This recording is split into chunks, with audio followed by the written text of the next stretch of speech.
وَجَعَلْنَا فِيهَا جَنَّاتٍ مِّن نَخِيلٍ وَعَنَابٍ وَفَجَّرْنَا فِيهَا مِنَ الْعُيُونِ۔ ارشاد فرمایا اور ہم نے اس میں باغ بنائے کھجوروں اور انگوروں کے، اور ہم نے اس میں کچھ چشمے بہائے۔ زمین کے اندر اگنے والے پھل، نباتات اور مختلف چیزوں کا ذکر اجمالی طور پہ فرمانے کے بعد خاص طور پہ کھجوروں کا اور انگوروں کا ذکر کیا، اس لیے کہ قرآن مجید کے اولین مخاطبین عرب تھے اور وہاں کھجوریں کثرت کے ساتھ پائی جاتی تھیں، اور انگوروں سے بھی وہ اچھی طرح آشنا تھے، اور ان کے بعض علاقوں میں انگور اعلیٰ نسل کے پائے جاتے ہیں۔ طائف کے اندر اور دیگر علاقوں کے اندر انگور کی 1000 کے قریب اقسام ہیں، اور ان دو پھلوں کا الگ سے ذکر اس لیے بھی کیا کہ یہ پھل انسان کے لیے انتہائی مفید ہیں۔ دماغی قوا کی ضروریات کو جتنا کھجور پورا کرتی ہے اتنا کوئی اور پورا نہیں کرتی۔ معدے کے السر کے لیے جس قدر کھجور مفید ہے، یہ کھجور کا ہی مقسوم ہے۔ کھجور ایک ایسا پھل ہے کہ جو کچا بھی کھایا جا سکتا ہے، جو پکا بھی کھایا جا سکتا ہے، جس کو آنے والے موسموں کے لیے سٹور بھی رکھ سکتے ہیں۔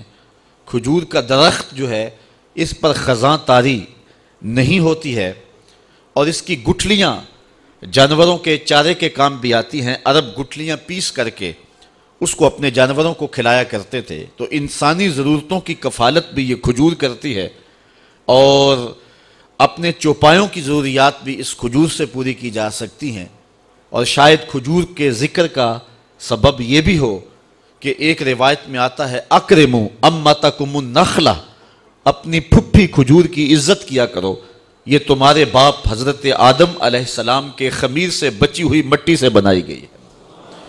تو انسان کا کھجور کے ساتھ جو تعلق ہے وہ ایک بہت گہرا ہے، اور یہ بہت پرانا درخت ہے جو دھرتی کے اوپر آغاز میں ہی اگا دیا گیا۔ اس لیے کہا گیا کہ اگر تم نظر اٹھا کے دیکھو تمہیں صحراؤں میں اگے ہوئے کھجوروں کے درخت نظر آئیں گے جو تمہاری ضروریات کی کفالت کرتے ہیں، تو کیا ان کھجوروں کو دیکھ کر کے تم رب کی قدرت اور رب کی صنائی اور رب کی کاریگری اور رب کی ذات پر تیقن اور یقین کی دولت نہیں پاتے ہو؟ تو یہ کھجوریں تمہیں کچھ سکھاتی ہیں۔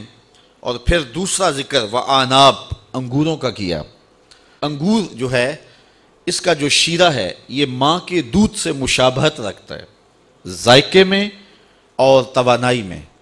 پھر قدرت نے جس صنائی کے ساتھ، جس کاریگری کے ساتھ اس شیرے کو ایک باریک جھلی کے اندر پیک کیا ہے، یہ ایک الگ کہانی ہے۔ دنیا کا کوئی کاریگر اس اہتمام کے ساتھ شیرے کو پیک نہیں کر سکتا۔ رب نے جس طرح اس شیرے کو انگور کے اندر پیک کیا ہے، تو کہا ذرا اس پہ غور کرو، اس پہ تدبر کرو، بصیرت کی آنکھ کھلی ہے تو غور سے دیکھو، یہ کھجوریں بھی اور یہ انگور بھی ہم نے تمہارے لیے پیدا کیے۔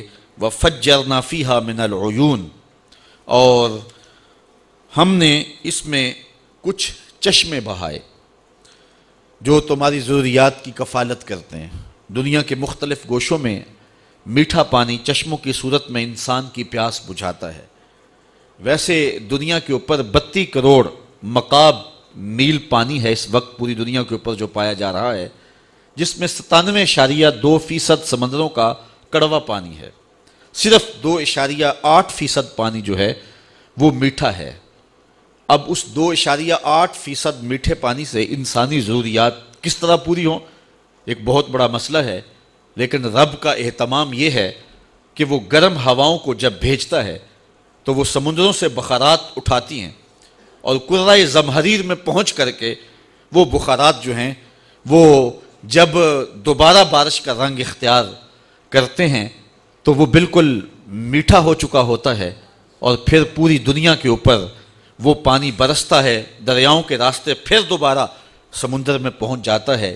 اس آبی سائیکل کا آپ اگر مشاہدہ کریں تو زبان بے ساختہ رب کی تسبیح بولنے پہ مجبور ہو جائے گی کہ اس نے انسان کی ضروریات کو کس طرح پورا کیا، کہاں سے پانی اٹھایا، پھر بادل کب تک اس کو سنبھالے رہے، جب ضرورت پڑی تو پھر ان بادلوں کو نچوڑ دیا گیا، اور پھر گرم موسم کس طرح جو ہے وہ تبدیل ہوئے، اور رتوں کی تبدیلی دلوں میں کیسے قرار دیتی ہے۔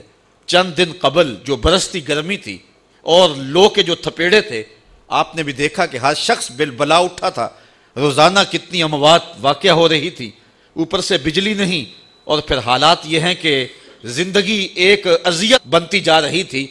پھر رب نے ہواؤں کو حکم دیا، اب اڑاؤ بادلوں کو اور میرے بندوں پہ رحمتیں برسا دو، اور پھر ایسی جل تھل ہوئی کہ موسم کے تغیر دلوں کے قرار کا سامان بھی بنے اور من میں چراغاں بھی ہوا، اور انسان بے ساختہ اس کی رحمتوں اور اس کی کرم نوازیوں پر جھوم اٹھا۔